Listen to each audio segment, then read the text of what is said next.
Houve umas alturas, mesmo antes de eu dar aulas no colégio, em que eu dei aulas no ateliê para substituir o Daniel, que aconteceu 1 ou 2 meses, porque ele ia para Nova Iorque tirar uns cursos e ficava eu e ficava mais uns colegas meus lá que já tínhamos mais anos de experiência a supervisionar as aulas e a controlar o modelo, a fazer algumas demonstrações eventualmente e se alguém tivesse alguma dúvida nós tínhamos um bocadinho mais de experiência, podíamos tentar, não é, esclarecer essas dúvidas.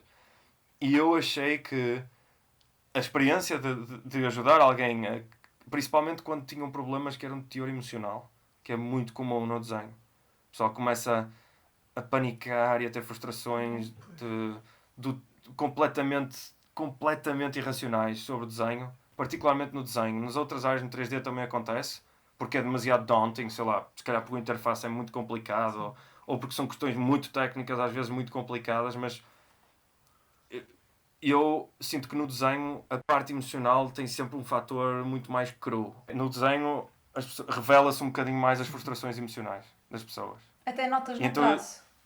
sim, tipo, às vezes a frustração em si. Mas muito do trabalho de um professor de desenho, particularmente, é lidar com as frustrações dos alunos. É quase como fazer de psicólogo, mais do que fazer de professor, no sentido tradicional da coisa. Sei que eu acho que Sim. o professor tem de Uhum. ser sempre algo psicólogo, até certo ponto, não é? Tem que ser um intermédio Mas entre os dois. não estou a dizer que, que os meus alunos são todos maluquinhos. Não é isso que eu quero dizer. Não, não. Ok? Só, o que eu quero dizer é que há um acompanhamento emocional muito mais diligente do que existe nas outras áreas. Particularmente, se calhar existe na dança, particularmente também existe, não é? Eu conheço muitos amigos meus que são professores de dança, o Daniel, inclusive, é professor de dança, e diz-me exatamente a mesma coisa. Ele diz: na dança às vezes ainda é pior.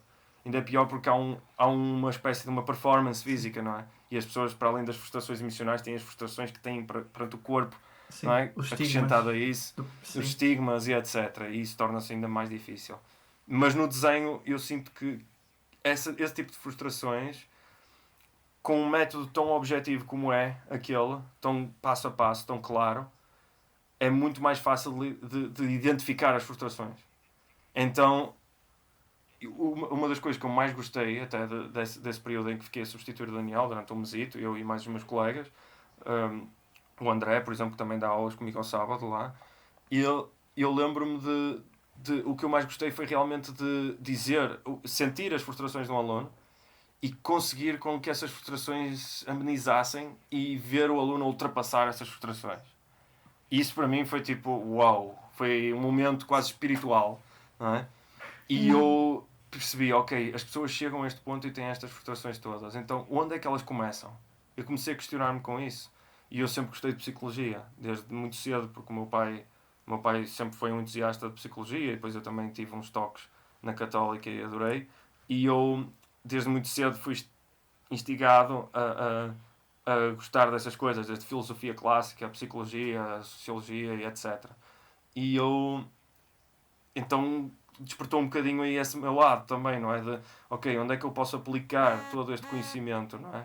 Que, que, que eu, ao longo dos anos, fui cultivando por mim Sim. próprio, como é que eu o posso aplicar de forma prática? E a resposta é sendo professor, seja de que área for. Porque eu acho que, na verdade, na base está as humanidades, não é? Na base de todo o tipo de Sim. técnica, digamos, ou de arte, e mesmo de ciência, na base de tudo está as humanidades, não é? Então, um professor que supostamente está a ensinar uma técnica, eu acho que é quase um dever ético e moral ensinar a parte humanista da coisa. Que era a missão da Católica, curiosamente, há uns anos pelo menos. Era ter um ensino técnico, intensivo, mas humanista também. Então Uhum. tinha aquela componente teórica, não é? Também, que eu a mim adorei. Isso para mim encaixou como uma luva, não é? Mas é isso. Essa questão que estavas a dizer, de ser tipo missão, é um bocado porque é aquela ideia de eu não quero que estas pessoas passem por aquilo que eu passei. Eu penso, se calhar eu desperdicei uma data de anos, não é? Tipo, se calhar por causa das minhas frustrações em criança com o desenho, podia ter desenhado muito mais se não as tivesse, não é? E a verdade é que tive e não tive ninguém que me dissesse: olha, não, isto é completamente irracional e tu podes fazer este passo 1, passo 2, passo 3, passo 4 e consegues, eventualmente, com o tempo e prática, não é? Chegar ali. E eu não sabia, Sim. eu pensava que era aquelas coisas que se nasce, não é? Nasce com o dom de desenhar. Ou sei lá, eu saí da barriga da minha mãe a tocar piano, percebes? É tipo aquela coisa, eu saí e comecei Sonata de Luar, terceiro movimento, não é? Tipo, assim, coisa louca. Tu tens Isso uma é opinião, completamente... tu tens uma opinião bem específica em relação àquilo que é o talento, não é? Ah, sim. Quer dizer, não é muito específica, porque é sempre um tema um bocado subjetivo. Na sua raiz é bastante subjetivo. Mas, mas basicamente eu acredito, e não sou só eu acredito, e eu e muita gente, e particularmente na Rússia e no Japão. E não estou a dizer que eles é que são bons e nós é que somos maus, não estou a dizer nada disso, mas a verdade é que vai-se a uma escola de arte no Japão e vê-se a qualidade técnica dos desenhos deles versus a qualidade técnica dos desenhos nas nossas faculdades, não é? Não é? E vamos ver já. Mas isto não é na faculdade que eles instigam, eles Exato. começam muito cedo. Exato. Muito cedo. Porquê? Porque eles acreditam que o talento. Existe isso, ok? Existe uma componente. Como é que eu ia dizer? Ahm, Menos tangível do talento que é impossível de descrever, não é? O Vasari chamava aqueles com graça e os que não tinham graça, não é? O homem com graça e o homem sem graça. A graça no sentido Sim. de grace, não é? De graça divina, Sim, se vamos sim. chamar assim. Mas há esse elemento que é intangível, mas depois há um conjunto de outros fatores, de outros elementos que eu considero, a minha opinião, que é um misto de capacidade de foco, diligência e perseverança. Eu chamo isso os três P's. Os três P's. Eu costumo dizer isto, alguns alunos meus que estiverem aí, tipo, eles vão atestar com isto. Mas três P's. Persistência, paciência e prática. E isto é talento. Basicamente, o talento é tipo a mistura disto tudo. Agora, Sim. diz-me assim, há gente que é naturalmente inclinado, digamos, a ser concentrado, a ser uma pessoa mais calma, mais silenciosa. É verdade, porque às vezes tem a ver com temperamento, não é? Há gente mesmo assim, mais, se calhar mais obsessiva, não no sentido patológico, mas mais, percebes, mais Sim, diligente. sim. Mais E, controlada, e- focada. sim, sim, sim. E não mesmo mais obsessivo, no sentido técnico da coisa, mas não patológico, ou seja, não chega a esse ponto em que a pessoa Ok. simplesmente não para enquanto não conseguir chegar àquele, não é? Aquele Àquele patamar. ponto. Sim. Isso seria o obsessivo patológico, mas eu digo quase a chegar àquele pontinho, não é? E depois há ali uma componente que seria a paciência, porque simplesmente é isso, aí não há segredo, é de género. Opá, o que é que eu ia dizer a um aluno que me diga, eu quero amanhã, quero desenhar a Capela Sistina, eu digo, boa sorte, não vai acontecer. Tipo, não vai. Não é, não é? Uma Exato. pessoa tem de ser realista, gente, tens de ter paciência e perceber que no século XIX eles estavam 7 anos a estudar só desenho durante 6 dias por dia, 8 horas por dia, 6 dias por Sim. semana, 8 horas por dia, durante 7 anos só desenho, sem tocar num pincel, e só depois é que aprendiam pintura. E isso aprendiam em meio ano, Sim. sensivelmente. Não é? Eu não sei se tu como artista já tiveste alguém a dizer-te isto, que é como é que tu chegaste a desenhar, como é que tu desenhas como desenhas agora? Tipo, uma pessoa chegar à tua beira e perguntar-te assim, Hum. quais são os passos, os truques para conseguir chegar aí o mais rápido Ah, possível? agora é que Que há tocaste muita na. gente que diz Agora, isto. A agora é que fórmula mágica. tocaste na palavra certa, que é os truques. Porquê que eu digo isto? Porquê que eu digo que é a palavra certa? Porque eu acho que a maioria das pessoas que fazem essa pergunta, que é verdade, já aconteceu, a maioria das pessoas que fazem essa pergunta acha que há algum truque.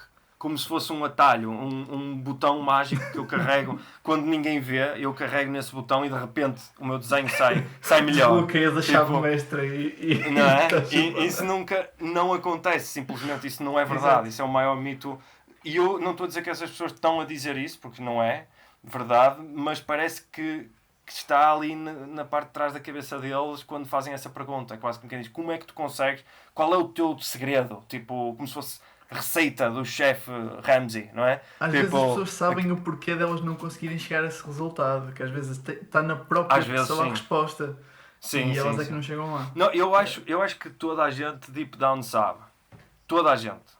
Porque eu acho que Sim. toda a gente, mesmo sem exceção, eh, venera, e é verdade, isto é quase, como é que eu ia dizer, biologicamente comprovado, de certa forma, toda a gente venera alguém que consegue acartar um conjunto de responsabilidades.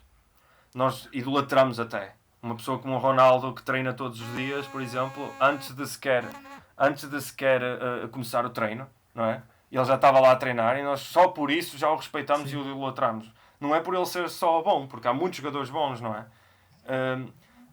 Por ele acartar um conjunto de responsabilidades. E eu acho que quanto mais o ser humano carrega a responsabilidade, mais consegue eventualmente ser bem sucedido. E a questão é, se nós interpretarmos o treino, seja do que for, o desenho, ou de música, ou seja o que for, como uma responsabilidade, não é? É de género, ok, eu tenho este objetivo, não é? Seja ele qual for, seja na dança, seja... Mesmo que não seja nas artes, seja outra coisa qualquer, não é? Como, sei lá, se quero ser um programador top, ou quero ser um web designer, um web developer, ou whatever. Mesmo outras coisas, sei lá, carpintaria. Whatever, sei lá, empregado de mesa. Opa, não interessa, tipo, são skills na mesma, não é? São habilidades. E a verdade é, se nós metemos na cabeça, ok, eu quero chegar ali, e incorporarmos isso como se fosse uma espécie de cruz que temos de carregar, não é? Que é de género, eu vou ter esta sina, é isto que eu vou ter de carregar comigo para o resto da minha vida, e eventualmente percebemos que isso nunca vai acontecer. Ou seja, o objetivo de mestria não é ser mestre, é o caminho até ser mestre. Porque sabemos que nunca vai acontecer ser mestre. Mas queremos ser, não é? É esta a ideia, ou seja, temos de apontar para lá sabendo que nunca vamos chegar lá. Portanto, inevitavelmente vai ser preciso paciência, não é? E é uma inevitabilidade. Desculpa, tu tocaste agora num aspecto que foi das skills. Eu lembro de teres falado, e acho que podia ser interessante partilhares aqui com o resto do pessoal, já tivemos falado sobre isso, que é sobre as skills. Tu achas, daquilo que me recordo, que o papel das faculdades é dar as skills, por exemplo? Eu acho que em parte sim, mas em parte não. Ok? Porque assim, as faculdades têm um dever, acima de tudo, como é que eu ia dizer? Humanista, dessa forma, ou seja, é um dever ético, se queremos chamar assim, de formar o indivíduo, acima de tudo. Ou seja, de forma muito universal. Ou seja, acima de tudo, eu acho que a faculdade deve produzir um conjunto de indivíduos que são, de forma ético-psicologicamente, melhor preparados para o mundo. Para o mundo de ideias altas. É esta a ideia, não é? De ideias altas no sentido grego da coisa. O termo ideia alta do grego quer dizer... Eles usavam esse termo, não é? As ideias altas. As ideias altas são ideias que não... Imagina que uma pessoa que está a passar fome não consegue pensar nisso. Ok? É uma pessoa que está a preocupar-se com o momentâneo. Aquilo que é de agora. E aquilo que é de amanhã, no máximo. Ou seja, aquilo que vai para lá da necessidade básica. Exato. Não, e às vezes não é só necessidade básica, e isto está provado, que os países que supostamente têm menos grau de pobreza são os países em que em princípio conseguem por exemplo, preocupar-se mais com o ambiente. As pessoas, de forma geral, sem grande sensibilização, preocupam-se mais com o ambiente quando têm menos pobreza.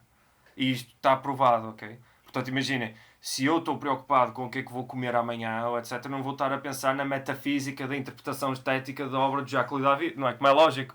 Tipo, não faz sentido. Isso foi um dos presentes da tecnologia, que nos permitiu deixar de estar tão focados em coisas básicas ligadas à sobrevivência para focarem em algo mais abstrato. Daí que a arte começou a ganhar um peso cada vez diferente. Sim, é verdade. Houve uma democratização da informação e não só. Da informação, aliás, diria isso. E como todas as revoluções, neste caso é uma revolução tecnológica, tem prós e contras, não é? Por exemplo, no que toca à arte e à pedagogia, por exemplo, estávamos a falar, essa revolução tecnológica tem um pró muito claro, que é a difusão de conhecimento, não é? Particularmente na pedagogia, não é? Ou seja, é muito fácil aceder a este conhecimento que um professor está a dar como sugestão, por exemplo, mas ao mesmo tempo tem um contra, que é, por haver tanto conhecimento, é muito difícil de selecionar. Muito difícil de dizer, ok, este é que é o conhecimento verosímil e o outro não. E depois, o que é que acontece? Ou seja, acaba sempre por ir parar à responsabilidade do professor de eventualmente dizer, ok, este se calhar interpreta isto desta forma, interpreta isto de outra. Mas depois tem esta questão. e quem é que é o professor? Não é? De onde é que esse professor vem? Será que a visão dele não é biased de alguma forma? Não é? E como é que consegues ter uma visão que não o seja? Porque tu, no fundo, escolhes um fundamento que achas que é o mais correto e tentas passar isso para os teus alunos. Eu acho, e aí voltamos à questão das universidades, porque assim, eu acho que é impossível mediar isso. É impossível mediar, tipo, se um professor é ou não biased, a não ser que seja puramente... Ou seja, uma pessoa entra na aula e ele está lá a recitar o Mein Kampf e a dizer para serem todos nazis. Opá, claro que isso não pode... É lógico que é ideológico. Exato. E esse professor devia ser despedido e o caraças, não é? Mas às vezes não estamos a falar de política nem de ideologia. Estou a falar às vezes mesmo numa questão pedagógica. Dizer, ok, este livro é melhor do que aquele. Ou este livro, se calhar, devias seguir mais este livro em vez daquele, não é? É impossível de mediar isso. É impossível dizer, ok, exato, este professor é completamente unbiased. Opá, não, porque as pessoas são diferentes e têm gostos diferentes. Começa logo por aí, não é? E têm às vezes orientações diferentes perante o próprio conhecimento artístico. Isso por acaso relembra-me de um caso na faculdade que eu tive que exemplifica um pouco isso, que é um professor de desenho viu quais eram as minhas aspirações. Eu na altura queria fazer coisas relacionadas com VDs e cómics e ele virou-se para mim e disse mesmo assim: ok, nós neste momento estamos a fazer isto, mas se quiseres aprofundar a tua arte na parte XXX, aqui estão algumas referências. Tipo... Pois. É mesmo guiar a pessoa, é dizer assim, tu precisas disto, que isto é o fundamental, mas toma aqui isto, que é aquilo que tu queres. Mas exato, primeiro aprendes isto. Porque é aquela coisa que falta nas faculdades, acho que é isso. Aquela necessidade, aquela capacidade de... Íamos voltar à questão do dever, digamos, das universidades a ensinarem técnica ou ensinarem skill ou versus ensinarem outra coisa para além disso. E a verdade é que eu na Católica, no primeiro ano, não sei se soubeste, porque eu acho que incluía os cursos de restauro, mas não tenho bem a certeza. Eu acho que não, se calhar foi só a imagem. Mas no primeiro ano, eu lembro-me que houve um conselho científico que eles estavam a mudar o plano do curso e convidaram alguns alunos interessados, dentro dos melhores de cada ano, quem quisesse voluntariava-se para participar no conselho pedagógico. Aconteceu isso também no meu curso, foi na mesma universidade, portanto apanhei isso. Pois, e eu lembro-me de ir no primeiro ano e lembro-me de estar lá por exemplo, com o Joana Batista, com a Natasha, e estava lá no Conselho Pedagógico e lembro-me de falar com a professora Sara Kunz a dizer assim, que eu na altura tinha uma visão muito mais tunneled do que tenho agora, não é? Muito mais afunilada do que o que tenho agora. E era de género, não, okay, nós temos é de aprender técnica, ok? E a professora Sara Kunz disse, isso é verdade, mas nós estamos a formar artistas. E eu na altura, isso para mim parecia-me um paradoxo. Parecia-me um paradoxo. É de género, o que é que isso... Particularmente por estarmos a formar artistas, temos de ensinar a técnica. Só que depois eu percebi, nós estamos na universidade, já não estamos na escola. Ok? É de género, claro que há lacunas e a universidade, sabendo disso, tem de colmatá-las da melhor forma possível. Não é? Há lacunas no ensino secundário, há lacunas no ensino primário, começa na primária logo os problemas, não é? Como é lógico, mas sabendo disso, a universidade não pode baixar ou seja, não pode chegar ao ponto em que está a ensinar o abecedário, não é? Quer dizer, daqui a bocado estamos na faculdade a ensinar como desenhar o A, como desenhar o B, não é? Tipo, então imagina, eu percebo que tenha de ser ensinado alguma técnica, mas depois voltamos à tal questão de os professores, a questão do bias e etc, não é? Em que eu acho que um professor, a melhor forma de não ser biased é ensinar aquilo que é universal, que é o conhecimento universal. Não é absoluto, atenção, porque não há absolutos. Absoluto é, não, isto é que é e é isto, e ponto final parágrafo, não é? Não é isso que eu estou a dizer. Universal é aquele tipo de conhecimento que é transversal a tudo, que aplica-se em tudo. Como neste caso seria o desenho. O desenho no sentido, eu não gosto de usar muito esse termo, mas o desenho clássico, que não é desenho clássico, o desenho que eu faço não é desenho clássico, não é? Mas o desenho clássico, porque não há outra forma de escrever isso, tem um conjunto, no tipo de treino académico que é preciso para fazer esse tipo de desenho, há um conjunto de fundamentos cognitivos na arte que são completamente transversais a todas as áreas artísticas. A todas. Eu diria até mesmo para a dança e para a música e etc. Em parte, como é lógico, a infância tem um poder muito forte nisso, não é? Tem um peso muito forte no como é que nós depois interpretamos o resto, não é? Mas eu acho que as lacunas, porque essa questão da infância é de género, ok, é verdade que pode ser na infância, mas se calhar não é necessariamente da escola na infância. Se calhar o problema aí não é necessariamente da escola. Há um outro conjunto de fatores na família, na vida familiar, na sociedade, na cultura, que se calhar estão a falhar ali, ou falham nesse aspecto, não é? E a verdade é que então isso é que é impossível de mediar, não é? Tipo, como é que um professor vai mediar isso? Não media, pronto, final, não é? Tipo, não diz... Por exemplo, no contexto... Não, desculpa estar a interromper-te, mas no contexto do desenho, por exemplo, não sei se já tiveste essa experiência de chegar a casa, teres que fazer um trabalho só relacionado com desenho, numa altura em que eras mais novo, e ter um pouco de discriminação para com o desenho em si, por parte dos pais. Não sei se te aconteceu isso ou se conheces pessoas que lhes tenha acontecido isso. Sim. Desvalorizarem, menosprezarem uma área por ser uma área que eles consideram ser mais de lazer do que propriamente técnica. Isso é algo que muito recorrente. Que eu acho que tanto, Desculpa, tanto o João como eu passei a vida toda a ver relatos de pessoas de que tiveram muita resistência, sobretudo lá familiar, quando dizem que querem ir para artes ou algo assim. É assim, ok, um bocado de contexto em relação a isso. Eu desde miúdo, desde muito cedo, que aconteceram 3 coisas na minha vida, desde muito pequeno. Eu tinha acesso à tecnologia do último grau, basicamente, porque o meu pai era engenheiro informático e tinha acesso a essa tecnologia, particularmente aos videojogos, não é? Logo desde muito cedo. Eu joguei o meu primeiro videojogo com 2, 3 anos de idade, não é? E montei e desmontei um computador sem a ajuda do meu pai com 3 anos e meio. E a verdade é, eu tive acesso a isso porque o meu pai era engenheiro e fazia questão que eu gostava de estar à beira dele e ele não era como a maioria dos pais, quer dizer, não, sai porque o teu pai está a trabalhar, não é? Ele não fazia isso, ele deixava-me estar lá e ele desbloqueava, por exemplo, eu lembro-me que ele desbloqueava o numpad, não é? No teclado. Sim. E eu carregava no numpad como se estivesse tipo, a ajudar o meu pai, não é? E ele deixava-me estar ali a carregar no numpad, não é? Tipo, eu lembro-me muito pequenino, estou-te a falar tinha pai que é 2 ou 3 anos no máximo, não é? Tipo, e eu lembro-me da primeira vez que consegui ligar um computador e correr um jogo sozinho, eu tinha tipo 3 anos. Eu fui a correr a acordar o meu pai, não é? Dizer, ai, consegui pôr o Batman e o caraças, não é? Tipo, todo feliz, não é? Ou seja, como se desde muito cedo eu estivesse já a tentar desenvolver ali um tipo de skill, não é? Que eu ainda não sabia bem o que era. Que era se calhar ligado mais à parte de mexer em coisas, objetos, não é? Isso acabou por te influenciar mais tarde na tua escolha. Tu acabaste por depois ir para um curso de design de jogos. Acabaste por ir para um curso relacionado com jogos, portanto... Sim, foi uma influência. De certeza. E como dá para ver aqui atrás, não é? Tipo, é uma influência grande, não é? Mas a verdade é que eu sinto que houve aí qualquer coisa que, se calhar, não só a questão dos jogos, mas o próprio 3D e o próprio desenho, se calhar já estava aí a desenvolver-se. Porque é aquela ideia de eu estar tinkering com os objetos, a tentar, não é? Fazer com que eles se... funcionassem de alguma forma.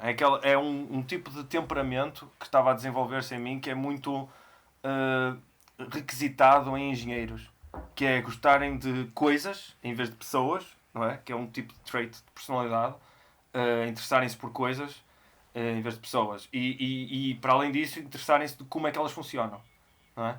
E isso é um trait que eu sinto, há muita gente que diz que ok, isto é um trait típico da engenharia e das ciências. E eu não concordo com isso.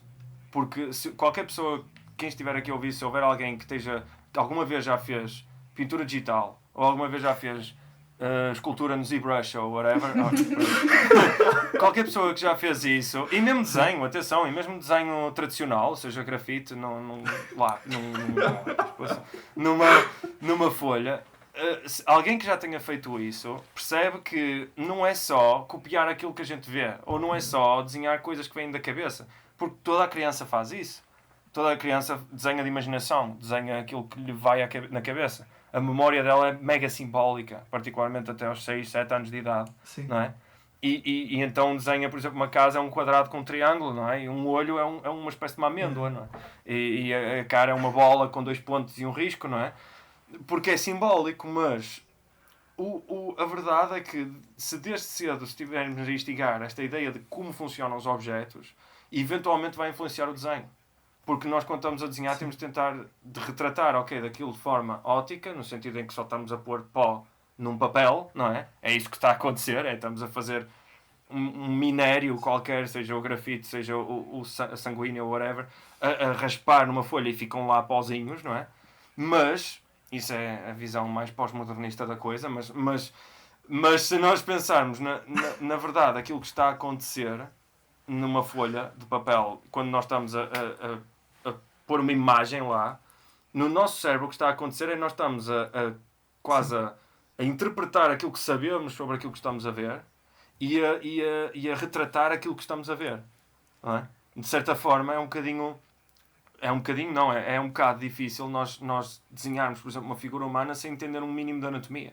Seja, e não interessa que me digam, ok, mas pode-se só copiar. E boa sorte a copiar um modelo quando se está sempre a mexer, não é? Tipo, e toda a gente tem essa dificuldade, mesmo quem conhece bem a anatomia, ok? É um problema geral que acontece, não é? Pronto, o modelo mexe-se muito, é difícil, não é? Pelo menos é difícil que se pareça com aquele modelo, não é? Porque pode parecer com um corpo humano normal, não é? Mas a verdade é, imagina, se no ensino secundário, particularmente, e no terceiro ciclo, e se calhar um bocado na faculdade, e particularmente num sítio tipo o Ateliê, que ensina o Ateliê de Arte Realista do Porto, que ensina toda a gente de todas as idades, não é? Possíveis e imagináveis, o dever dos professores aí seria um bocadinho, para além de ensinar, não é? a técnica, seria também de orientação. E essa orientação nessas idades, dependendo das idades, lá está, vai um bocadinho de encontro com aquilo que eu acredito que é as pessoas têm de compreender que os sítios não ensinam só técnica. Os sítios, no geral, não é só preciso ser uma escola. Que é de género. Há uma orientação que tem de ser feita no sentido ético-moral. Não é? E quando eu digo ético-moral é no sentido de conduta perante o mundo. Não é? No caso das crianças é ainda mais importante isso. Porque no caso das crianças há um fator que é muito importante, que é eles estão a crescer. Não sei. É aquele pequeno fator, não é? Que influencia coisas e tal. Mas elas estão a crescer, então a orientação, em vez de ser um bocado de psicólogo, como é noutros contextos, seria uma orientação um bocadinho mais de, como é que eu ia dizer?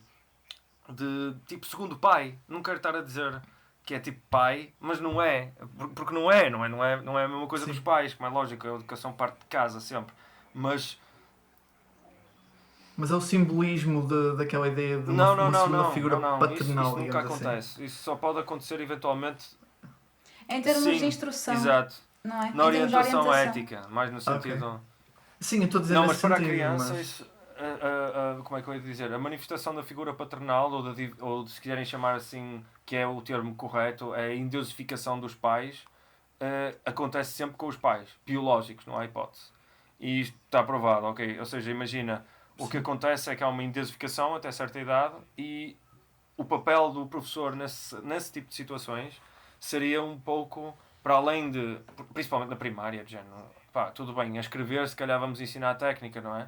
Mas, e a matemática, aquela coisa muito básica, no desenho é a mesma coisa, se calhar vamos ensinar uma coisa muito básica, como por exemplo afiar os lápis e, não é? Tipo, não, estás a rir, mas imagina, eu tenho muitos alunos, a grande maioria deles, para não dizer todos, não é? Quase todos, que em desenho entram sem saber afiar um lápis para desenho. Porque não é igual a afiar um lápis para escrever, não é? É depois pôr a mina e depois lixá-la até ficar afiadinha, não é? Dependendo do que nós queremos, não é?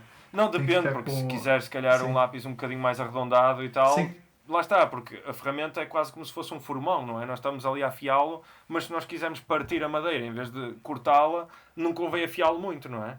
Tipo, porque é para partir a madeira. Ou usar um martelo, ou usar outro tipo de ferramenta, não é? Então no desenho é isso. Portanto, ficarias impressionado com a quantidade de gente que não sabe sequer afiar um lápis, não é? Tipo, quando entra nas aulas de desenho. E não tem mal nenhum, porque ninguém nasce ensinado, não é? Tipo, se ninguém ensinou até lá, tipo, o que é que se há de fazer, não é? Tem de se ensinar. Portanto, é um bocadinho por aí. Estavas a dizer da questão das faculdades, por exemplo, em criança, tu, ok, ensinas esses pequenos básicos e, eventualmente, o que tu fazes é mais uma orientação de como estudar. Tu tens de ensinar às crianças é como estudar. E não necessariamente, tipo, o que estudar. Tens de lhes dizer, olha, estamos a estudar a história de Portugal, se calhar contas umas duas coisas da concepção do país, se calhar antes, um pouco na altura da incepção com o Dom Afonso Henriques, e depois se calhar um bocadinho depois, não é? Com a consolidação e com o Reino de Castela e etc. Vamos supor, assim, 3 histórias que tu decides, como professor, dar aos miuditos, pequenitos, não é? Em história. Mas Sim. mais do que isso, mais do que dizer-lhes, ok, tu sabes quem foi Dom Afonso Henriques? Espera, cometeste um erro no nome de Dom Afonso Henriques. Não é Dom Manuel Henriques, é Dom Afonso Henriques. Não é, tipo, nem é tanto isso que interessa, é mais como é que tu estudas Dom Afonso Henriques. Ensinar hábitos de estudo. Mais acima de tudo, não é? Então, no desenho é a mesma coisa, é hábitos. Não é? É uma questão de hábitos, porque eles estão naquela idade, na idade de aprender os hábitos, não é? E eu, nesse aspecto, tive azar. Tive azar porque, eu acho que, como eu, muita gente, não é? Quase toda a gente, aliás. Mas que, na realidade, o que nós sentimos, como, por exemplo, questões de procrastinação e etc., muitas das vezes estão enraizados nessa altura, não é? Muitas das vezes, para não dizer a grande maioria das vezes, estão enraizados nessa idade, entre os 5 e os 7 anos de idade, em que não houve uma orientação, e depois, não é? Na primária. E depois é tipo choque em cadeia, não é? É como se fosse Não houve aquele estímulo para a criança começar a ganhar aquela vontade, sim, aquela a necessidade, procura. ou pelo menos curiosidade e de como querer fazer. crescer. No meu caso foi É. mais como fazer. Porque eu tinha sempre o estímulo em casa do meu pai e da minha mãe, que um pela parte mais tecnológica, mais científica, e outro pela parte mais artística, e o meu pai também pela parte filosófica, porque ele também gostava disso e era poeta também. Mas ele, ou seja, havia ali uma curiosidade, estava despertada, só que não houve, tirando a parte tecnológica, não é? Não houve ninguém que me ensinasse passo a passo como procurar esse saber, como uma espécie de um método, não é? Claro que isto não é assim, não é um método, mas pelo menos para eu poder, se quiser saber mais, ir por mim próprio, não é? Ou seja, ninguém me ensinou isso, e como eu, muita gente, não é? Na primária. E eu, isto para dizer o quê? Na faculdade, lá está, por exemplo, agora mais tarde, vamos fazer um saltinho de 12 anos, não é? mas 12 anos à frente, na faculdade, estávamos a dizer há bocadinho, ok, há muita gente que chega às aulas de desenho e não sabe sequer afiar lápis, que é verdade. A grande maioria das pessoas não sabe porque habituaram-se a afiar o lápis para escrever. Sim. Não sabem pegar no lápis, a grande maioria das pessoas não sabem pegar no lápis para desenhar, ou estão presas a isto, não é? Para escrever, com os dedos ou com o pulso. Então basicamente elas para desenhar não é muito lápis diferente para desenhar, de fazerem isto. Aqui. Seria algo deste género. Espera aí. Um lápis para desenhar seria algo tipo...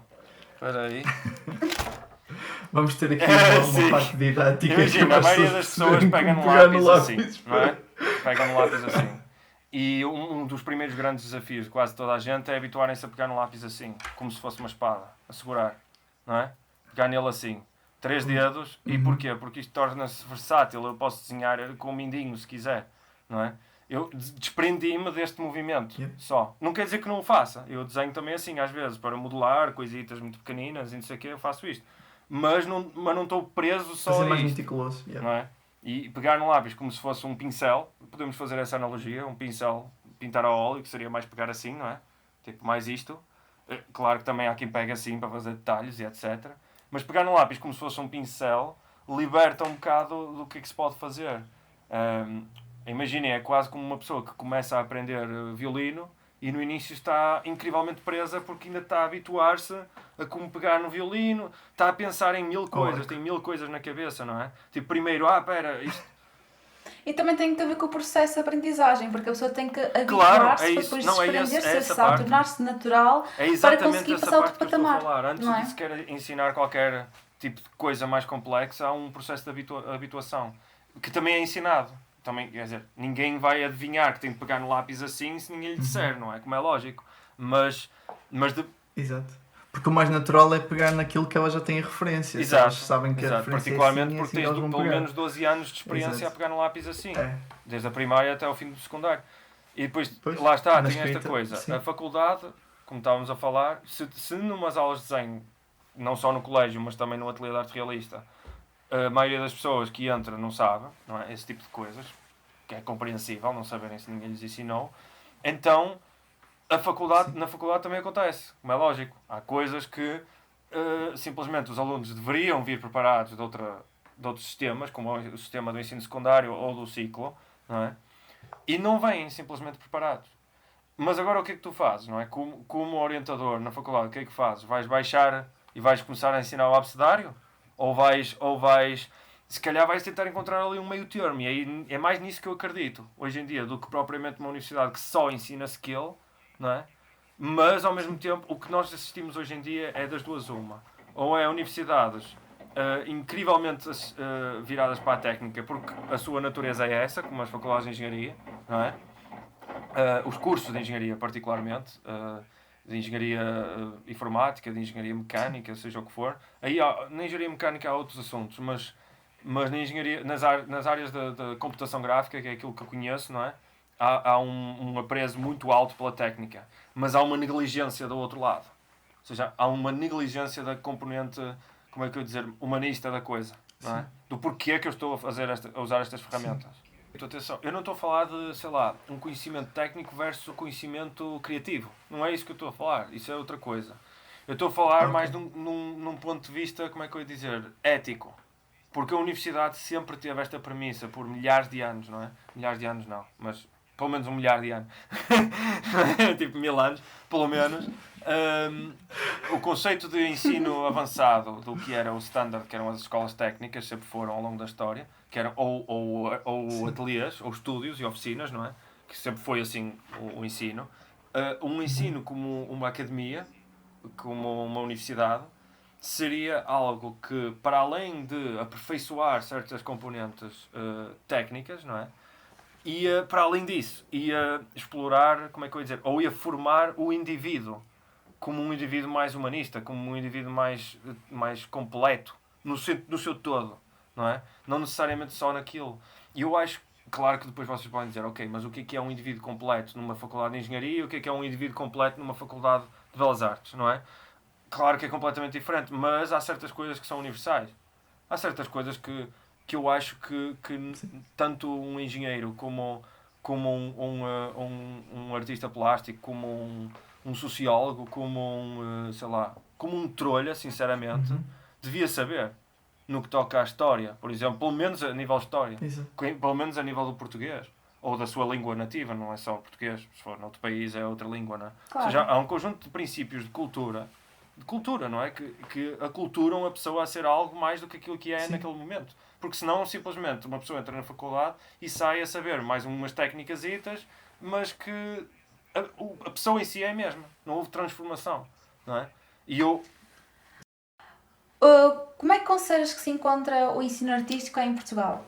E eu ia tocar nisso, era mesmo, porque eu ia dizer, imagina, pelo lado na engenharia nós temos, como é que eu ia dizer, um desprezo pela componente menos técnica, ou seja, mais a parte, como é que eu ia dizer, criativa também, como estavas a dizer, mas um desprezo, não é um desprezo, não é bem desprezo, não testam todos, sei lá, é mais... Desvalorizar, sim, é mais, basicamente. negligência do que propriamente desprezo. Uma negligência dessas outras componentes, mais das humanidades e mais de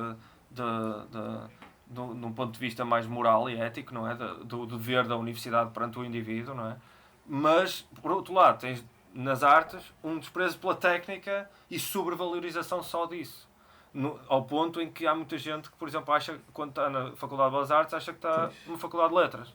Porque estão a ensinar-lhe, ok, se calhar ética, estética e coisas assim, mas ninguém o ensina a pegar num pincel, não é? Tipo, é um bocado por aí, ou seja, estamos a viver extremos de como é que eu ia dizer? De extremos de divergências em termos de interpretação ou de filtro perante o ensino, ou seja, quando uma faculdade é de Belas Artes, é tipo... ensina isto e negligencia aquilo. E no outro lado tens as de engenharia que ensinam isto e negligenciam aquilo. Nas humanidades... Achas que falta um equilíbrio? Exatamente. O que eu acho é que assim, falta a componente de humanidades tanto num lado como no outro. Começa por aí.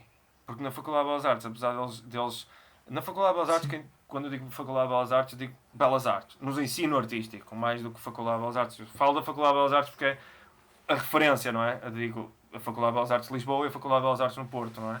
Particularmente. Mas estou a falar no ensino artístico geral, no ensino superior artístico.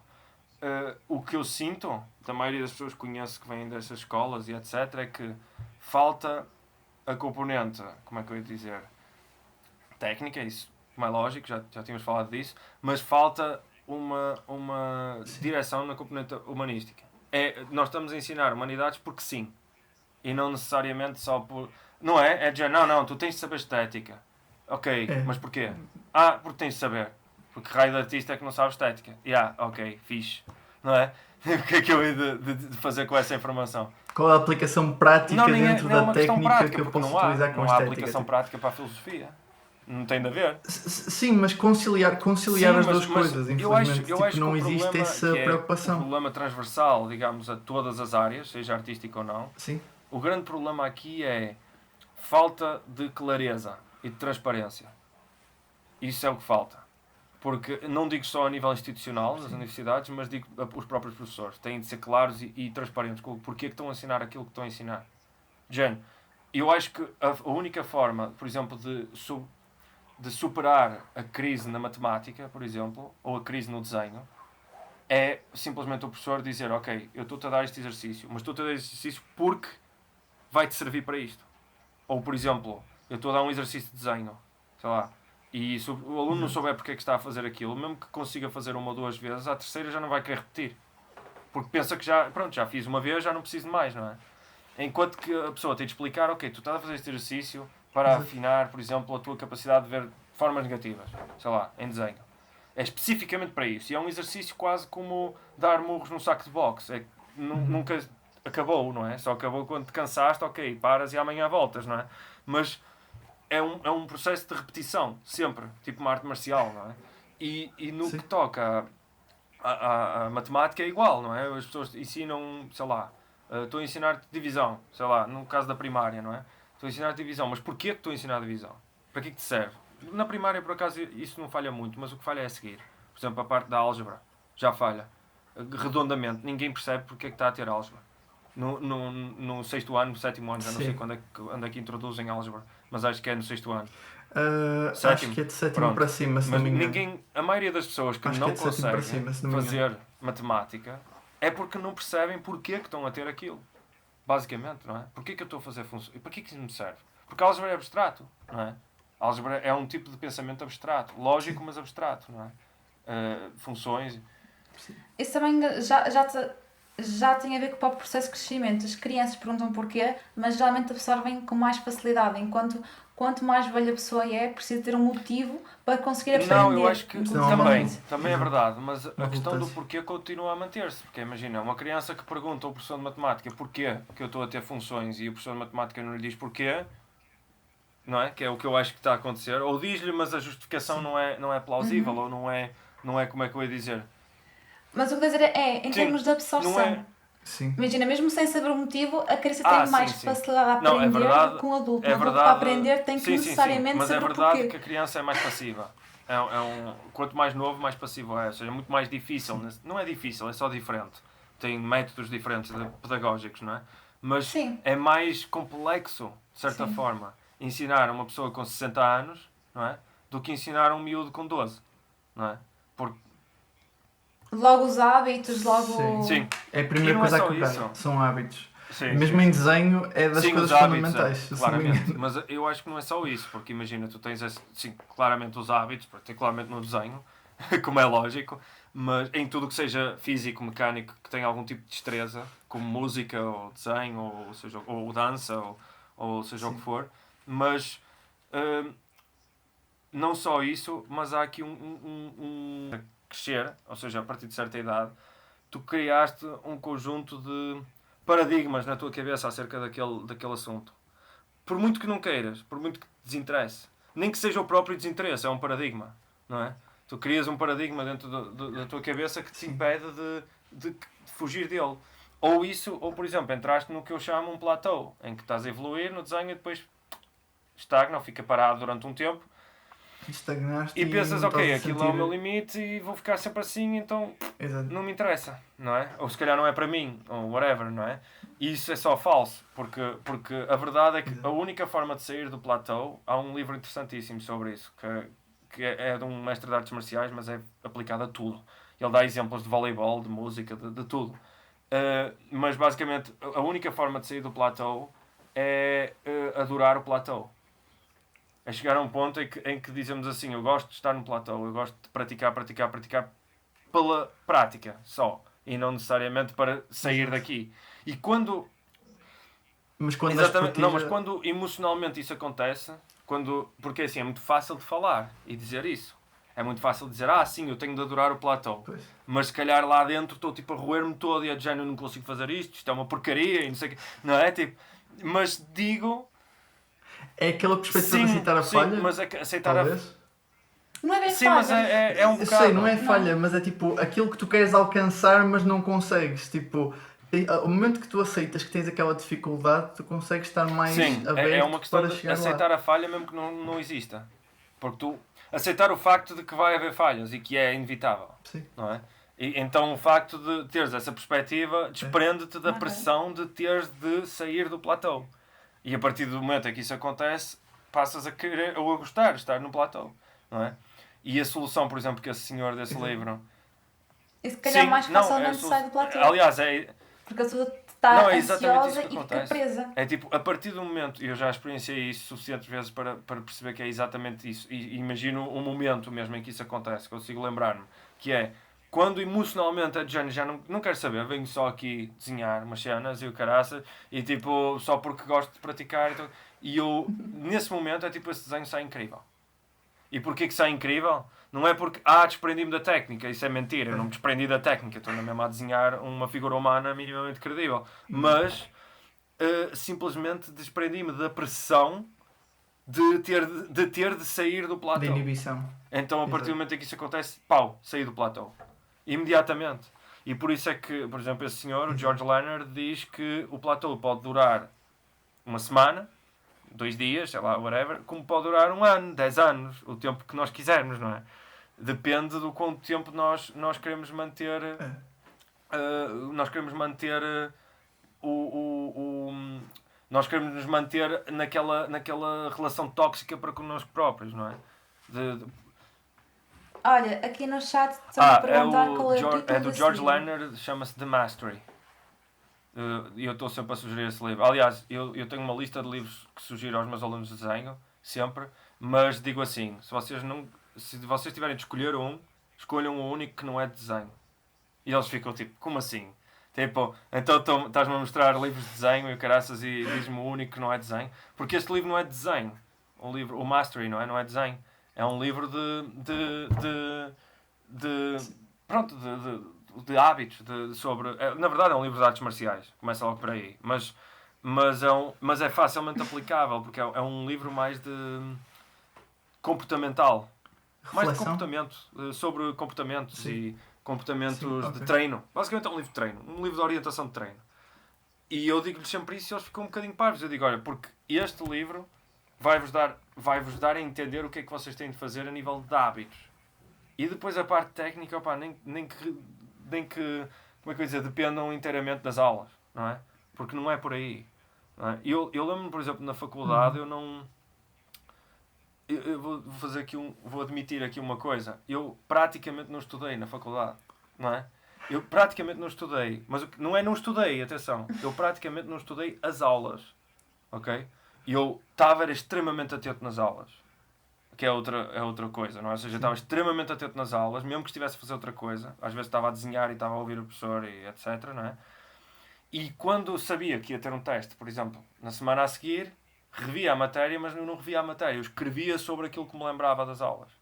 E então isso solidifica. E criei um hábito disso. Isso tornou-se um hábito, não sei como, não sei se foi no IPTA, provavelmente foi no IPTA, que isso começou a desenvolver-se. Em que eu interessava-me as aulas e ficava ali a ouvir e não sei o que, e os documentários, etc. E ia escrevendo para aproveitar ao máximo aquilo, não é? Tornei disso um hábito e isso foi muito mais importante do que qualquer especificidade daquilo que os professores me tinham a ensinar. Não estou a dizer que tu não tens nada para me ensinar, não é isso que eu estou a querer dizer. O que eu estou a querer dizer é que às vezes é muito mais importante como é que nós solidificamos aquele conhecimento do que propriamente o conhecimento em si. Porque se nós soubermos como, e tivermos esses métodos, não é um método racional, não é uma coisa que eu digo, ok, agora vou implementar o método número 3, 4, 5, não é mais intuitivo, torna-se intuitivo, não é? Se nós tivermos esses métodos de estudo, não é? Que lá está, Sim. começam na primária a ser desenvolvidos. No meu caso surgiram assim meio espontâneos porque infelizmente não tive essa orientação. Eventualmente depois the sky is the limit, não é? É qualquer coisa que nós tenhamos interesse é relativamente fácil de memorizar e de concretizar. E a mesma coisa em relação ao desenho. Em relação ao desenho é a mesma coisa, em que é de género, nós precisamos de saber a técnica, como é lógico, é verdade, mas às vezes é mais hábitos de como treinar. De como treinar, do que propriamente tipo, sei lá, o que é a perspectiva de 2 pontos, ou perspectiva cónica, não é? 2 pontos de fuga, ou sei lá, tipo, que músculo é o reto, o vasto interior, ou whatever, tipo, não é? O que é que isso interessa? Às vezes é mais um método de como desenhar, e o método, por exemplo, que nós ensinamos no ateliê, não é necessariamente, lá está, um método que uma pessoa diz, ok, agora vou implementar um método. Não, aquilo chega a um ponto, no início é, claro, porque é quase como pegar no violino, aquele exemplo de pegar no violino, não é? Que uma pessoa no início está a pensar em 1000 coisas, estou a pensar, ok, agora o braço roda um bocadinho e faz isto, e é mega clunky, não é? Porque nós estamos a pensar em 1000 coisas enquanto estamos a fazer aquilo. Mexer nos dedos, não é? Onde é que eu tenho de ter... Torna-se mais mecânico. Exatamente, porque estamos preocupados em neste, como... Estamos a ter uma consciência corporal, que é uma coisa que o pessoal da dança sabe, o que é conscientemente estar a mexer uma parte do corpo e perceber onde é que ela está a mexer. E depois ter noção espacial do corpo, não é? E isso é muito presente na música também. Particularmente esse tipo de instrumentos, não é? De violino, piano, em que temos de ter uma percepção quase intuitiva onde é que estão as teclas todas e como mexer os dedos, não é? E depois há um método para fazer isso, para aprender isso, não é? Chega a um ponto em que o método deixa de ser um método. É um método na mesma, mas está tão intuitivo que uma pessoa já nem pensa bem. Não é? É quase uma tabuada, não é? Tipo, é tabuada, basicamente, não é? Sim. E não tem de ser negativo. É outro tema, mas é a mesma coisa. Isto é assim, este tema dos métodos de ensino e o caraças, isto estava para outro live, à vontade, mas a verdade é que às vezes as pessoas têm uma certa aversão ao método, talvez por um bocadinho porque tiveram tantas más experiências, se calhar, com métodos, era mais métodos Sim. De como, ou melhor, métodos que dizem assim, ok, este método tu és castigado desta forma se falhares, não é? E este método és castigado daquela forma se falhares, não é? E isso não é pedagógico. Isso já envolve muito a percepção, não é? O método nunca lhes foi apresentado como um meio de resolver um problema, mas sim como uma coisa que Exato. tens que fazer e se não fizeres... algo que é tipo uma obrigatoriedade, uma lei, quase.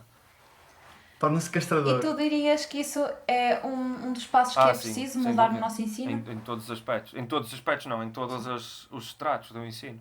Seja no... E o que é que achas que é preciso mais, além disso, trilhar no ensino em Portugal? Neste caso artístico. Muita coisa. Sim, de uma forma muito generalizada. Uma coisa que tu achas que é mesmo essencial. Eu acho essencial. Que tanto na arte, nas artes plásticas, ou seja, no desenho, na pintura e na escultura, e seja o que for, ligado mais à representação visual, ou tátil e visual, não é? No caso da escultura, como nas outras áreas, como a dança, mais de interpretação e no teatro, particularmente também, mais de performance, se quisermos chamar assim, tem uma componente de performance.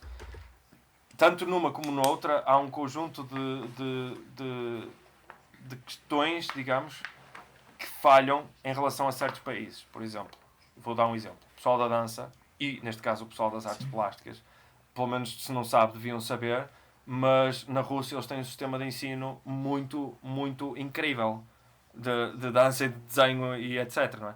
Podem dizer, se calhar não é o mais liberal de todos. Talvez, não é? Talvez, não sei, eu não estou lá. Não é? Eu conheço gente lá e que já me falaram disso, mas não estou lá, não sei, não é? Mas talvez não interessa. O que interessa é o que nós vemos cá fora, os resultados, não é? E os resultados são bons. Não é? Todas nós sabemos que por motivo X ou motivo Y, tanto a China como a Rússia, nessas coisas, em particularmente no desporto e na dança, são top, não é? O melhor do mundo. podem dizer que se calhar a forma como a China faz isso se calhar não é melhor, não é? Ou a forma como que diz a China, sim, também e a diz Rússia, etc. Mas a sim. verdade é que tem um sistema. Estão a perceber? Há um sistema muito fracionado. Que funciona. Eu acho que a única coisa que se calhar não seria de ter como exemplo nesse tipo de país é provavelmente o quão rígido é o sistema. Mais não tanto o sistema, os professores. Um bocadinho mais rígidos, não é? Porque o sistema em si, em teoria, é incrível. É absolutamente incrível, e por isso é que funciona. Não é? E agora estamos a falar de um sistema, não é só nas universidades, lá está. Porque, por exemplo, na Rússia, para entrar numa faculdade, isto foi medido por um professor lá, o Loginov, o Ivan Loginov, que teve cá a dar um workshop no Ateliê de Arte Realista, e eu falei com ele sobre isso e perguntei-lhe, tipo, e ele diz que basicamente uma pessoa entra na universidade lá, na Academia Real de Belas Artes, não é? Mas tem um processo de preparação até entrar na faculdade. E isso já vem de trás, não é? Imagina uma pessoa a aprender esse tipo de métodos na Rússia, no 9º ano praticamente já está a ter anatomia, não é? Portanto, estamos num nível um bocadinho diferente, não é? Não é só que está mais alto ou mais baixo, simplesmente é uma estrutura diferente, não é? E eu acho que o que falta aqui, não digo também irmos para o exemplo da Rússia, mas se calhar regredir, no sentido não pejorativo da palavra, mas regressar, a um período em que havia uma estrutura no ensino artístico. E não digo imitá-lo completamente, não é? Porque isso também não se calhar não fosse... Mas adaptá-lo. Tirar exemplos. Mais isso, sim, adaptá-lo, mas mais tipo tirar exemplos do género. Já usar o sistema de, ok, desenho, e eventualmente ligar isso a outras áreas. E como é que ensinamos o desenho? Começa-se com um método, talvez, sim, no início se calhar não, na primária não interessa, não é? Mas no segundo ciclo, no terceiro ciclo, se calhar, começar com um método muito objetivo muito, e claro para toda a gente, igual. Aí sim é uniforme para toda a gente. E depois, eventualmente, quando esse método estiver solidificado, um bocadinho como a matemática, não é? Quando temos a tabuada solidificada, começamos a fazer outras coisas. E aí começamos a trabalhar questões como composição, se calhar como... um bocadinho mais complexo, como figura humana, modelo nu, não é? Tipo um modelo ao vivo. Se calhar, estou a dar exemplos assim, off the top of my head, não é nada que eu tenha aqui muito estruturado. Mas, ou seja, havia um passo a passo, uma progressão gradual, até eventualmente chegar a um ponto em que uma pessoa faz composições com 100 figuras numa tela de 3 metros de altura, não é? Que é o que acontece na Rússia. No fundo estás a dizer criar uma estrutura que tire proveito da maturação do indivíduo, ou seja, quando és novo trabalhas um aspecto que se calhar é mais ligado à criatividade, depois vais introduzindo coisas mais técnicas, coisas que basicamente vão criar um fundamento para... Diz. Mas isso também toca um bocadinho naquele aspecto de certa forma parece que as crianças estão a escolher mais cedo a sua área. Mas lá está, eu não estou a falar de aspectos específicos, eu não estou a dizer... se calhar a criança vai só fazer este tipo de desenho. Não é isso que eu estou a dizer. No início até convém... Estou a pensar, imagina, um método introduzido, por exemplo, num 5º ou no 6º ano, que se calhar é cedo demais, mas estão a perceber, ou seja, pronto, no 7º ano, que seja, um método introduzido, um método muito claro e muito objetivo, muito passo a passo de como fazer exercícios, ou de como treinar, lá está, aquela questão de ensinar como treinar e não necessariamente o que treinar. Mais ou menos, claro que ensinas sempre, ok, este exercício é melhor do que aquele, não é? Mas é mais como do que propriamente o que é. Sim, é o como e o porquê, exatamente, que é mega importante, não é? E é o que falha, por exemplo, na matemática, não é? É mais, o método não tem necessariamente de decidir nada pelos alunos, não é? Tem só de dizer, ok, isto é uma forma de tu progredires naquilo e depois, eventualmente, de tu tornares isto intuitivo, vais fazer o que tu quiseres. Te dá na telha, não é? Que é assim... Sim. Eu conheço muita gente que basicamente o trabalho deles não tem nada a ver, nada a ver, mas tiveram treino académico, clássico, no sentido típico da palavra, não é? do clássico. Mas, ou seja, não é necessariamente um impedimento, nem uma prisão, digamos, como muita gente se calhar pensa. Eu acho que o ensino artístico sofre, mesmo neste momento, o que faz com que ele sangre quase, é o conjunto de estigmas e preconceitos que as pessoas têm perante ele. E quando eu digo as pessoas que têm perante ele, não é as pessoas que não são da área. É as próprias pessoas que estão dentro da área das artes. têm um conjunto de estigmas e preconceitos perante a própria área deles, não é? Quando eu digo isto é perante o ensino. Ou seja, deixa-me ver se eu me explico melhor. Uma coisa é vocês dizerem, ok, se calhar eu tenho um pai, que é o que me acontece com alguns alunos, eu tenho um pai que é advogado, ou um pai que é juiz, ou que assim quer que eu vá para a escola de Direito. E não liga nada às artes, diz que as artes é para pessoal charrado e que não quer saber das aulas para nada. Vamos supor que é muito típico, atenção, é mega comum nos miúdos no secundário, e eu sei pelo exemplo que tenho, não é? Tenho uma data de exemplos de colegas, de professores que me contam histórias desse género, não é? Mas esse é um exemplo. Okay? É um tipo de preconceito de alguém que é fora das artes, não é? Mas não é necessariamente disso que eu estou a falar. Eu estou a falar de gente dentro do próprio ensino artístico, ou mesmo dentro do próprio... Digo que os professores, particularmente os donos das galerias, nesse sentido, são o alvo disto que eu estou a dizer. Mas não é um alvo tipo a abater. Não estou aqui a abater ninguém, atenção. Só estou a dizer que, na verdade, é a responsabilidade dessas pessoas mudar este estigma. Porquê? Porque as pessoas têm este paradigma de, ok, eu olho para o ensino artístico e é de género, não, para mim isto é assim, para ti isto é assado, para ti isto é frito. E se calhar esta pessoa tem de ir por aqui, ou se calhar esta pessoa tem de ir por ali, em vez de... E isso cria, naturalmente, nos alunos estigmas também, por si próprios, não é? Ou seja, o aluno depois cresce a pensar que, ok, isto é assim, e aquilo é assado, e aquilo é frito. E pronto, já está. E eu acho que se as escolas de artes, tanto o secundário...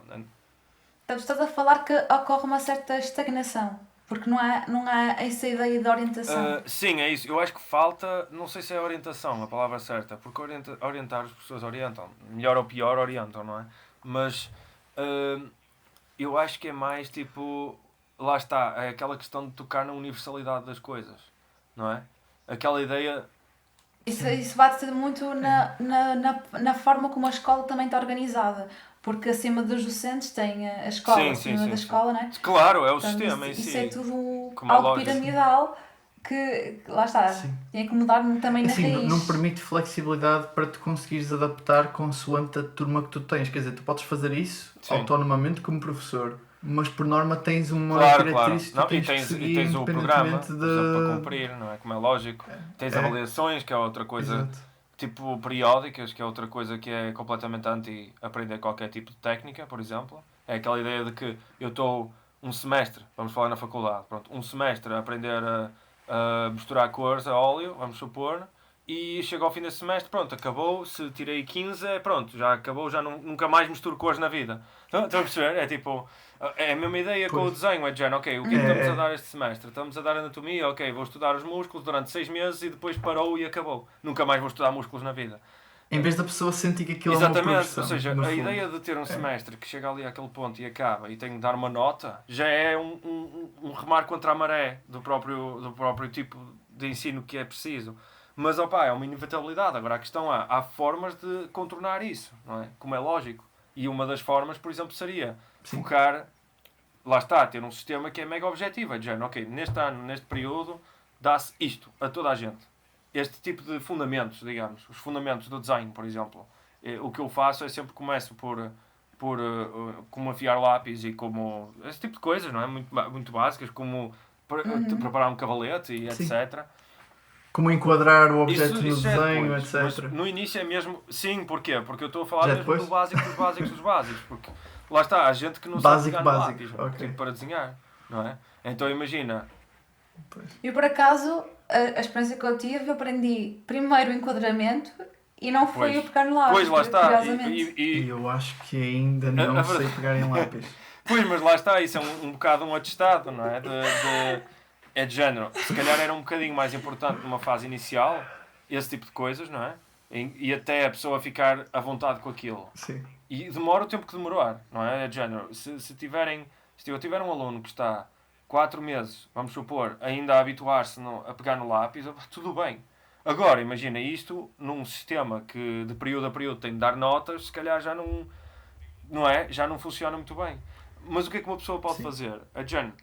Não é adaptado à pessoa em si, ao processo da pessoa. Estão a nivelar de tal forma que acaba por não estar a conseguir dar o acompanhamento que a Sim. pessoa como indivíduo precisa. Mas depois também tem a ver com aquela noção de responsabilidade. Até que ponto é que a escola é responsável pela tua educação e até que ponto é que depois da escola te dar a informação básica, tu, por tua própria iniciativa, tens que conseguir alcançar aquilo que te Exato, falha. daí eu Aquilo estar que te falta. a enfatizar a importância de métodos de estudo, Sim. mais do que métodos de como fazer. É mais um método de como estudar ou como treinar do que propriamente como fazer aquilo, não é? Sei lá, em vez de um método de como desenhar aquela coisa muito específica de forma perfeita e depois tudo o resto acabou, não é? Tipo, passa ao lado. É mais um método de como treinar, seja o que for. Sim. E eu acho que um indivíduo é muito mais completo nisso. E a verdade é que é inevitável, se uma pessoa tenta ensinar um método de como estudar, seja o que for, como treinar, seja o que for, seja desenho, seja música, seja programação, seja motores de jogos, seja modelação 3D, seja o que for. Quando uma pessoa está a fazer isso, está a ensinar como fazer, é inevitável ter de dar algum tipo de acompanhamento mais emocional e psicológico. É inevitável. Não há hipótese. Porque muito desse processo de como aprender, imagina, aprender um conhecimento é uma espécie de uma aventura, não é? Seja que tipo de conhecimento for. Porque nós começamos num ponto em que somos o herói inocente, não é? O Luke Skywalker em Tatooine a fazer, cultivar coisas para o tio, não é? Até um ponto em que há uma inocência que é quebrada quando temos o Darth Vader da dificuldade do assunto, não é? Que nos confronta e nós percebemos, ok, isto não é assim tão mares e rosas como eu achava, não é? E aí há duas hipóteses. Ou deixas o Darth Vader te derrotar, e isso acontece como? É de género, eu nunca vou conseguir, e o caraço então que se lixe, e ignoro completamente a sugestão do meu mestre Yoda, não é? Que diz, não, tens de continuar a treinar, não é? E ele vai simplesmente confrontar o Darth Vader e não está preparado, não é? E depois o que é que acontece? Fica sem o braço, não é? E perde a luta, como é lógico. Ou a outra alternativa seria, não, eu vou ficar com o mestre Yoda, eu vou continuar a lutar e a treinar e a ir por aqui fora, sempre sequencialmente, até eventualmente ter capacidade de confrontar este problema. Este problema que no caso do desenho seria, sei lá, eu tenho muita dificuldade em perspectiva, vamos supor, não é? Ou tenho muita dificuldade, sei lá, a desenhar os tilts das caras, não é? A inclinação da casa superciliar, coisa. Fazer os ou, por exemplo, os cursos. Ou o desenho de memória, ou seja o que for, não é? E a verdade é, tenho duas hipóteses nessa situação. Vou confrontar o Darth Vader cedo demais, e o que pode acontecer é eu desmotivar completamente, frustrar-me e voltar para trás, e olha, eu já não sou o Jedi, já não quero saber disto para nada, não é? E sem um braço, sem uma perna. Ou continuo a treinar, diligentemente. E como é que eu continuo a treinar? Eu continuo a treinar sabendo como treinar. Se eu souber como treinar e souber quais são os sinais de frustração, não é? Os sinais emocionais, não é? Eu sei que quando começo a sentir isto é porque é irracional, ou se calhar é porque estou a fazer isto de uma forma que se calhar é contraproducente. Saber os sinais e como identificá-los e como ignorá-los. Mas até que ponto achas que isso consegue ser feito de uma forma individual, a pessoa sozinha, e até que ponto achas que é preciso alguém ao lado a instruir? Até que ponto a pessoa sozinha consegue evoluir e depois estancar? Aprender como estudar é preciso sempre alguém. Sempre. É inevitável. Para aprender como fazer as coisas é preciso sempre alguém, nem que seja um amigo que tenha mais experiência, não é? Nem que seja isso. Ou, neste caso, como temos a internet, não é? Há podcasts que não param de falar disso, há tutoriais, há cursos, há uma data de coisas, não é? Que uma pessoa pode simplesmente... Por exemplo, diz? Pegando um pouco nessa ideia, tu tens várias, tu exploraste várias disciplinas. Tu, como artista, quais são as mais-valias que tu descobriste entre teres conhecimento tanto na modelação como no desenho? Como é que as coisas se relacionam? Prontos para mais uma hora? Ok. Está quase, já faltam só 10 minutos, acho eu. Pô, isto passa rápido. Há uma certa ligação mais técnica do que isso, que eu ainda estou na descoberta de fazer, de ligar os dois mundos, digamos, os dois paradigmas, não é? Mas eu diria que o desenho e o 3D relacionam-se dessa forma. Ou seja, há uma componente por exemplo, compreensão de forma, compreensão de volumes, de perspectiva e etc. E de formas negativas, de espaços negativos, não é? Por exemplo, ou composição, ou simplesmente sensibilidade estética que acaba por ser desenvolvida quando uma pessoa desenha sem parar, não é? Que eventualmente sangra para as outras áreas todas, não é? Ou seja, tinge as outras áreas. Ou seja, uma pessoa que tem experiência de desenho e outra que não tem, inevitavelmente, seja qual for a área que vá operar, seja em 3D, seja em carpintaria, seja o que for, na verdade, para as pessoas que estão de fora, vai-se notar a diferença. Nem que seja a nível de apelo estético, não é? Daquilo que a pessoa está a fazer. Nem que seja nisso. Ou seja, percebes que há ali uma sensibilidade extra. E essa sensibilidade não é um mistério, não é um dom divino. Às vezes é. Atenção, há gente... Sim, mas atenção, há gente assim. Eu sei de gente assim, ok? Tipo, de gente que tem ali qualquer coisa que não é fácil de explicar. Se calhar a própria pessoa consegue explicar isso, não é? Mas eu não consigo. Quem está de fora não consegue explicar. Mas há outras pessoas que simplesmente, mesmo quem está de fora, se tiver 2 dedos de testa, olha e explica que é realmente uma questão de treino, de prática e de formação, não é? Tipo, é uma questão de, ok, quantas horas é que esta pessoa tem em cima daquilo? E depois não é só quantas horas, porque se eu tiver 1000 horas a fazer riscos só, não é a mesma coisa que estar 1000 horas a desenhar a figura humana, a tentar fazê-la o mais realista possível, não é? Tipo... Olha, só para fechar o tema do ensino, olha, diz-me da tua experiência como professor, o que é que mais te surpreendeu a ensinar? É assim, eu tenho 3 anos de experiência. Como professor não é muito, ok?